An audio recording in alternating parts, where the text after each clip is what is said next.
BIM A1H12485. Di sini saya akan menjelaskan materi pengantar pendidikan yaitu materi bab 1 sampai bab 9. Langsung saja ke materi pertama, yaitu hakikat manusia dan pengembangannya.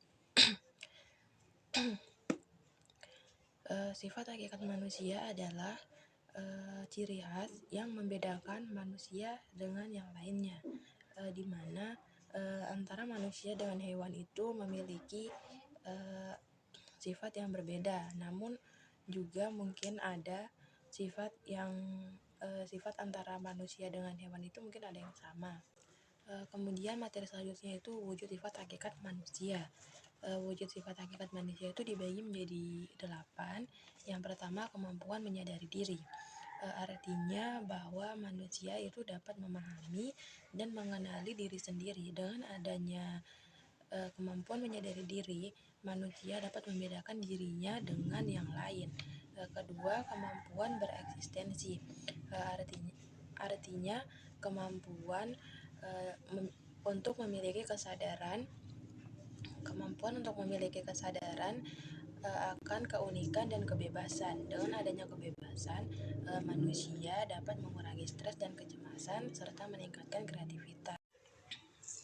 Ketiga, yaitu pemilikan kata hati, di mana pemilikan kata hati adalah kemampuan manusia dalam mengambil keputusan yang baik dan buruk. Misalnya dalam melakukan sesuatu, hendaknya melihat terlebih dahulu mana yang baik dan buruk. Kemudian yang keempat, yaitu moral. Moral adalah perbuatan manusia dalam bereksistensi dengan orang lain dan lingkungan sekitar. Yang kelima, yaitu tanggung jawab. Tanggung jawab adalah keadaan di mana seseorang dapat menanggung segala sesuatu atas perbuatannya. Yang keenam, yaitu rasa kebebasan. Rasa kebebasan adalah keadaan di mana seseorang memiliki kemampuan untuk melakukan apa yang diinginkan. Kemudian yang ketujuh, kewajiban dan hak.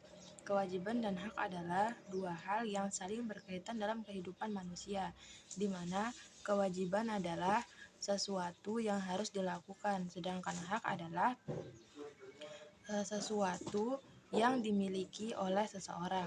8, yaitu kemampuan menghayati kebahagiaan. Artinya keadaan di mana seseorang dapat merasakan kesenangan dan kebahagiaan. Materi selanjutnya yaitu dimensi hakikat manusia. Dimensi hakikat manusia itu dibagi menjadi 4. Yang pertama, dimensi keindividualan. Dimensi keindividualan adalah segala aspek yang membedakan individu satu dengan lainnya. Yang kedua, dimensi kesosialan. Artinya setiap orang dapat berinteraksi dan berhubungan dengan orang lain. Yang ketiga, dimensi kesusilaan, artinya manusia harus berkaitan dengan etika dan sopan santun. Atau dengan kata lain, manusia diatur oleh norma dan etika agar kedua dimensi seimbang. Terus yang keempat, dimensi keberagaman adalah seluruh aspek kehidupan manusia yang dilakukan harus sesuai dengan aturan-aturan agama. Selanjutnya yaitu pengembangan dimensi hakikat manusia. Yang pertama, pengembangan yang utuh. Pengembangan yang utuh adalah pengembangan yang mencakup seluruh aspek kehidupan manusia, seperti aspek fisik, emosional, kognitif, sosial, dan spiritual. Yang kedua, pengembangan yang tidak utuh. Pengembangan yang tidak utuh adalah pengembangan yang hanya berfokus pada satu atau beberapa aspek kehidupan. Misalnya, pengembangan yang hanya berfokus pada aspek kognitif tanpa memperhatikan aspek emosional. Bab 2, pengertian dan unsur-unsur pendidikan. Di mana pendidikan diartikan sebagai proses pembelajaran untuk menambah pengetahuan dan membentuk karakter seseorang. Kemudian terdapat beberapa batasan pendidikan. Yang pertama, pendidikan sebagai proses transformasi budaya. Pendidikan sebagai proses transformasi budaya diartikan bahwa pendidikan itu upaya untuk mewariskan budaya dari satu generasi ke generasi lainnya. Yang kedua, pendidikan sebagai proses pembentukan pribadi dapat diartikan sebagai kegiatan terarah yang membantu untuk membentuk kepribadian peserta didik. Yang ketiga, pendidikan sebagai proses penyiapan warga negara. Artinya, kegiatan yang dilakukan dapat membantu peserta didik menyiapkan dirinya agar menjadi warga negara yang baik. Yang keempat, pendidikan sebagai proses penyiapan tenaga kerja. Artinya, kegiatan yang dilakukan dapat memberi bekal kepada peserta didik untuk agar memiliki kesiapan untuk melakukan pekerjaan. Selanjutnya, unsur-unsur pendidikan. Unsur-unsur pendidikan terbagi menjadi beberapa hal. Yang pertama, subjek yang dibimbing. Subjek yang dibimbing adalah orang yang menerima bimbingan seperti siswa, mahasiswa, murid, pelajar, dan peserta didik. Yang kedua, orang yang membimbing. Orang yang membimbing adalah orang yang memberikan materi kepada subjek yang dibimbing, seperti guru, dosen, konselor, pelatih, dan mentor. Yang ketiga, yaitu interaksi antara peserta didik dan pendidik. Adalah proses timbal balik antara peserta didik dan pendidik agar tercipta proses pembelajaran yang lebih baik. Misalnya pada saat guru atau dosen selesai menjelaskan materi, peserta didik dapat mengajukan pertanyaan agar kegiatan pembelajaran berjalan aktif. Kemudian yang keempat, ke arah mana bimbingan ditujukan kepada peserta didik agar mereka mengetahui arti dari pentingnya memperoleh suatu pendidikan. Selanjutnya yaitu pendidikan sebagai sistem.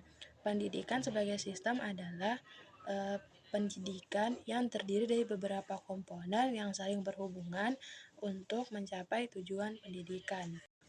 Bab 3, landasan dan asas-asas pendidikan serta penerapannya. Landasan pendidikan. Landasan pendidikan terbagi menjadi 5. Yang pertama, landasan filosofis. Landasan filosofis adalah dasar pendidikan yang mendukung teori dan praktik pendidikan. Yang kedua, landasan sosiologis. Landasan sosiologis adalah pemahaman tentang hubungan antara pendidikan dan masyarakat. Ketiga adalah landasan kultural, adalah konsep yang mengakui pentingnya budaya dalam proses pembelajaran dan pembentukan individu. Yang keempat, landasan psikologis adalah landasan yang membahas tentang kehidupan manusia dan gejala yang berkaitan dengan aspek pribadi manusia di setiap tahapan usia. Yang terakhir, landasan ilmiah dan teknologi adalah dua hal yang saling berkaitan dan saling mendukung dalam proses penciptaan pengetahuan dan inovasi. Pokok pendidikan. Asas pokok terbagi menjadi 3. Yang pertama, asas Tutwuri Handayani. Asas Tutwuri Handayani adalah berarti memberikan dorongan dan motivasi dari belakang untuk memajukan dan meningkatkan siswa, seperti guru memberikan contoh dan teladan yang baik dan membantu siswa mengatasi kesulitan. Yang kedua yaitu asas belajar sepanjang hayat, adalah konsep pendidikan yang menekankan pentingnya belajar secara terus-menerus sepanjang hidup, seperti membaca buku dan mengembangkan hobi dan keterampilan. Yang ketiga yaitu asas kemandirian dalam belajar, adalah konsep pendidikan yang menekankan pentingnya siswa untuk mengambil keputusan dan tanggung jawab atas proses belajarnya sendiri. Contohnya seperti mengatur waktu dan prioritas serta membangun kepercayaan diri. Bab 4. Perkiraan dan antisipasi terhadap masyarakat masa depan. Pertama, perkiraan masyarakat masa depan. Masyarakat akan semakin mengalami perubahan yang cepat dan memiliki ciri karakteristik. Ciri karakteristik itu sebagai berikut. 1. Kecenderungan globalisasi. Masyarakat akan saling berhubung dan saling mempengaruhi tanpa ada batas budaya, seperti mempengaruhi bidang iptek, ekonomi, lingkungan hidup, dan pendidikan. Yang kedua, perkembangan iptek. Perkembangan iptek yang semakin cepat dapat menimbulkan perubahan dalam cara pandang manusia tentang kehidupan. Yang ketiga, perkembangan arus komunikasi yang semakin cepat dan padat. Arus komunikasi yang semakin cepat dan padat memungkinkan masyarakat dapat berkomunikasi dengan mudah tanpa interaksi sosial secara langsung. Yang keempat, peningkatan layanan profesional. Dengan adanya perkembangan iptek dapat membantu masyarakat menambah wawasan apabila perkembangan iptek digunakan dengan baik. Selanjutnya yaitu tuntunan bagi manusia masa depan. Dalam menghadapi masa depan, manusia itu dihadapkan dengan berbagai tantangan, seperti kemampuan untuk membiasakan diri terhadap perkembangan iptek yang mungkin pada masa depan akan semakin berkembang. Kemudian upaya mengatasi masa depan. Upaya mengatasi masa depan itu bisa dilakukan dengan meningkatkan keterampilan hidup dengan cara mengelola waktu dengan baik, seperti ketika ada waktu kosong digunakan untuk mengerjakan tugas atau digunakan untuk aktivitas yang bermanfaat. Bab 5. Pengertian, fungsi, dan jenis lingkungan pendidikan. Pertama, pengertian lingkungan pendidikan. Lingkungan pendidikan adalah tempat yang mempengaruhi proses belajar dan pembelajaran. Fungsi lingkungan pendidikan sendiri yaitu dapat membantu peserta didik untuk berinteraksi dengan lingkungan sekitarnya. Adapun jenis lingkungan pendidikan, yang pertama itu lingkungan keluarga. Keluarga memiliki peran penting dalam pendidikan anak karena ketika anak memiliki tugas dan merasa kesulitan dalam menyelesaikan tugas tersebut, disitulah peran keluarga, yaitu untuk membantu mengerjakan tugas tersebut. Kedua, lingkungan sekolah. Sekolah adalah lingkungan yang memiliki peran strategis dalam mencapai tujuan pendidikan.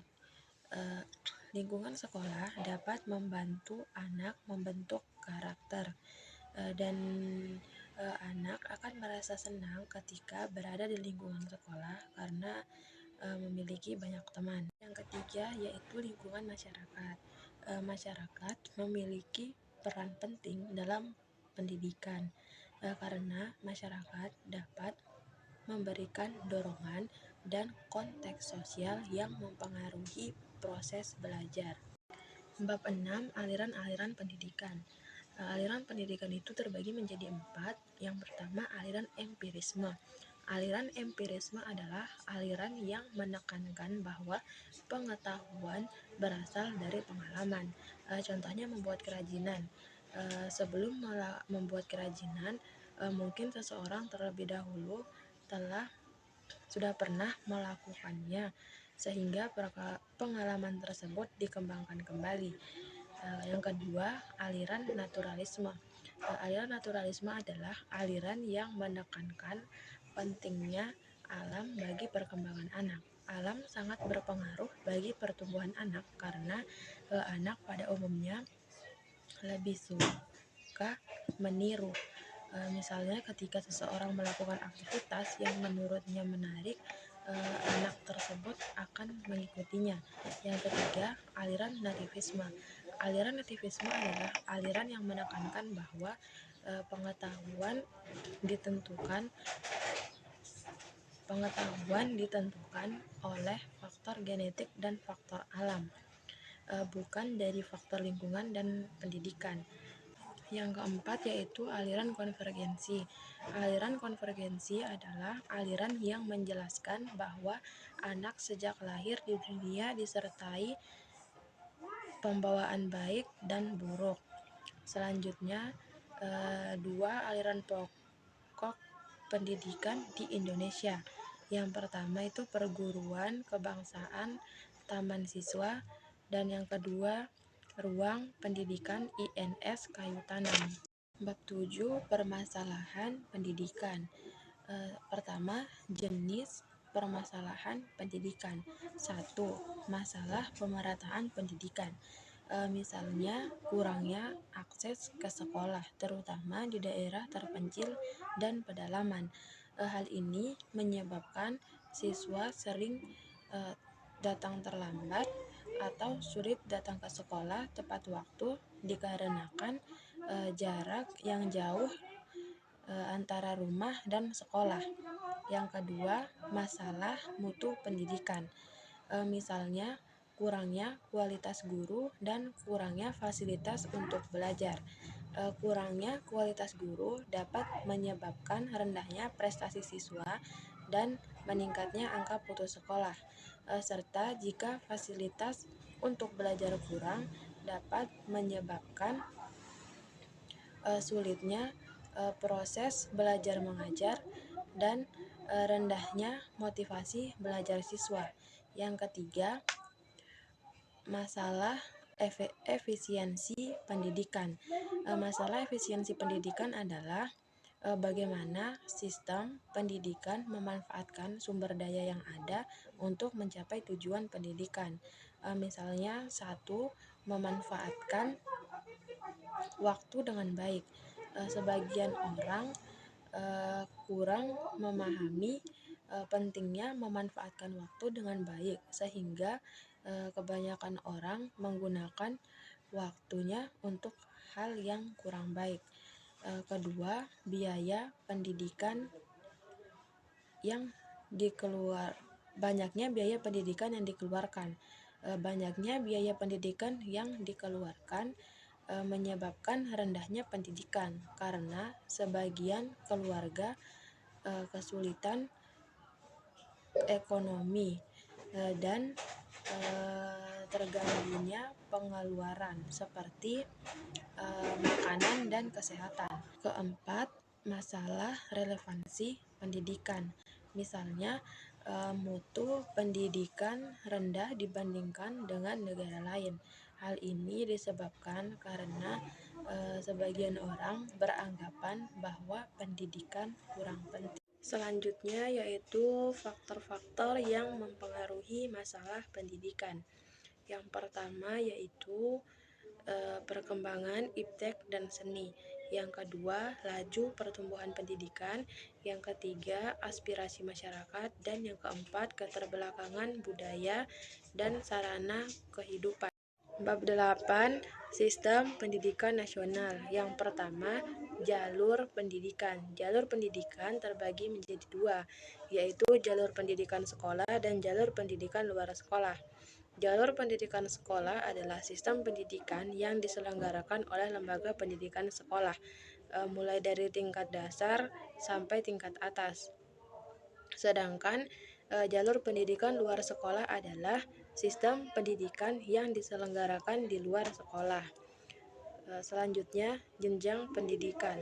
Jenjang pendidikan dibagi menjadi 3, yaitu jenjang pendidikan dasar. Jenjang pendidikan dasar yaitu SD, SMP, dan TK. Jenjang pendidikan menengah yaitu SMA, SMK, dan MA. Dan yang terakhir jenjang pendidikan tinggi yaitu sarjana, magister, diploma, dan doktor. Selanjutnya yaitu jenis pendidikan. Jenis pendidikan terdiri dari pendidikan umum, pendidikan keguruan, pendidikan luar biasa, pendidikan kedinasan, dan pendidikan keagamaan. Kemudian jenis upaya pembaruan pendidikan.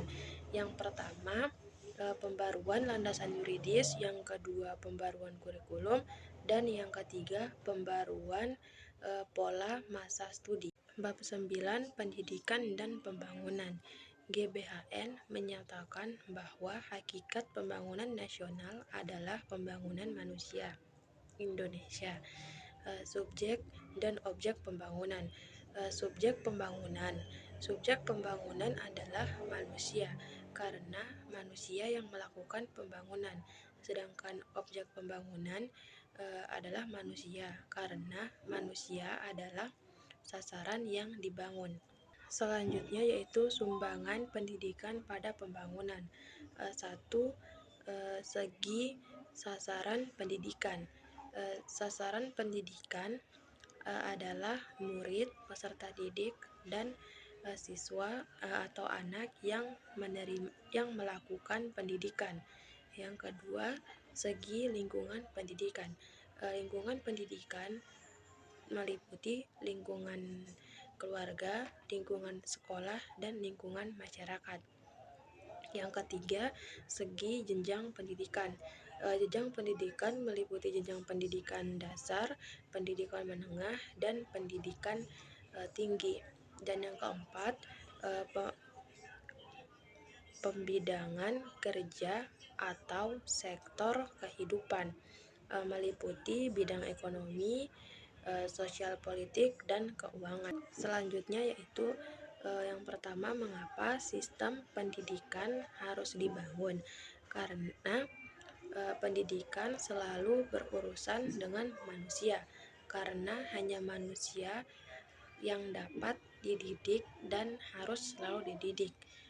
Selanjutnya yaitu wujud pembangunan sistem pendidikan. Wujud pembangunan sistem pendidikan terdiri dari aspek filosofis keilmuan, aspek yuridis, aspek struktur, dan aspek kurikulum. Demikian materi yang dapat saya sampaikan. Kurang dan lebihnya mohon dimaafkan. Saya akhiri dengan ucapan billahi taufiq wal hidayah. Wassalamualaikum warahmatullahi wabarakatuh.